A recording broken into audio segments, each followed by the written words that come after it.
Hey guys, Marla Chris here. I'm going to show you on my nails today how to do some flaky dip powder. You should always start by prepping your nails. I use peel off base coat because I do my nails constantly. But you should always remove your cuticle, dehydrate your nail, and then start your application. You will need your dip base, your dip activator, your flaky dip powder, and I always recommend using an orange wood stick or a toothpick for cleaning up your cuticle area and around your sidewalls where your growth channels are. That'll prevent dip from sticking to your skin, and I'll show you how to do that in just a bit. You'll also need a fluffy brush to dust off excess dip powder. So I'm going to start getting into this gorgeous jar of flaky dip powder. The first tip I'm going to give you is when you get your jar open, give it a little tap on your table, and that will bring all the flakies up to the top for maximum flaky coverage. So I'm going to start the base application, and as you can see, I don't start at my cuticle. I put the base brush down just ahead of the cuticle and push it up near the cuticle. That'll help prevent you from flooding your cuticles with dip base, because that can cause lifting later if you let it dry. It's a pain to try and clean up. I find the easiest way to clean up your nails is to not make a mess with them to begin with. So I'm going to go ahead and dip right into that powder, tap off excess, and then I'm going to take my orange wood stick and I'm going to go around the cuticle area and the sidewalls to make sure I don't have any flakies that are sticking out or dip powder that's stuck around that area, because that, again, if it sticks to your skin and you don't take care of it, it can cause lifting. So I'm going to run around with the orange wood stick, and then I'm going to pat down those flakies. I find for me the easiest way to do it is to dip my patting finger into the powder itself. That'll keep your finger from getting stuck, and just pat down those flakies, make sure they're laying flat, brush off any excess, and then we're going to proceed with our second coat.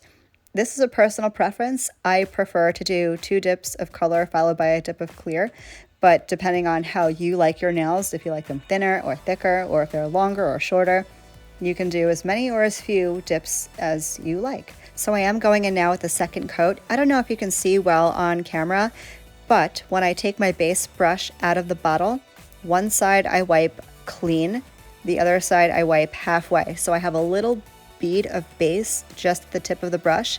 That is, for the most part, all you're going to need to do an even, thin application. Again, this is all going to vary depending on how wide or narrow or long or short your nails are, but you don't want to apply the base too thick. That can just lead to a very, very thick and uneven nail, and that's going to lead to a whole lot of filing later on. So I find if you want to do less work to get your nails looking great, definitely less is more when it comes to dip base. Again, patting down all those little flakies. I'll clean around the edges one more time with a cuticle stick. I'm going to go ahead and finish the rest of my nails off camera, but I will come back for the next step.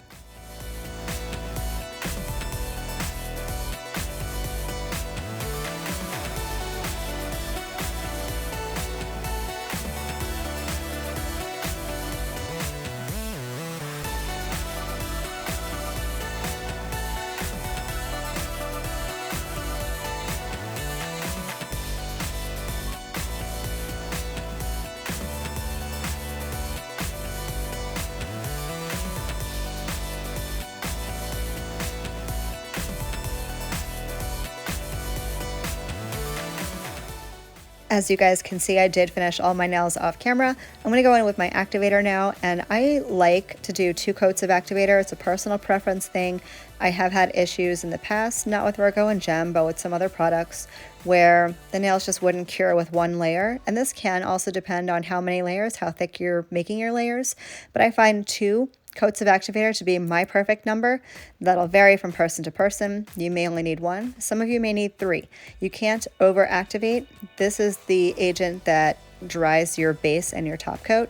So you can't put too much. It's not going to hurt you. It's not going to hurt your skin. You don't have to worry about getting this on your skin. Dip base you do not want on your skin. It is essentially glue, and it will stick to you and not be fun to get off. But activator, you can go nuts with the stuff. So I'm going to let this dry and cure for about 5 minutes or so, and then I went ahead and filed, and now I'm going to clean off the dust. I'm using an alcohol prep pad to do this. You can absolutely go ahead and wash your hands after you're done filing. You can spray your hands down with alcohol. It's really up to you, whichever way you want to go to de-dust. And then I'm going to go in with my top coat. You could, at this point, apply activator, let it dry, and then do your 2 coats of dip top coat. I'm a gel polish kind of girl, so I'm going to go in with my Virgo and Gem No Cleanse Gel Top Coat and wait till you see how the flakies come to life with top coat. They are unimaginably beautiful, gorgeous. I am head over heels for these flakies. I'm going to let you guys watch me finish up top coat, and I'll be back for my final thoughts.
So I went ahead and put that in my gel lamp for 60 seconds, and this is the finished mani. I think it came out great. I love this dip powder with my whole heart. I hope you guys found this video somewhat helpful. I hope it tamed whatever fear you may have had of flakies. I will catch you guys in the next one. Love you, bye.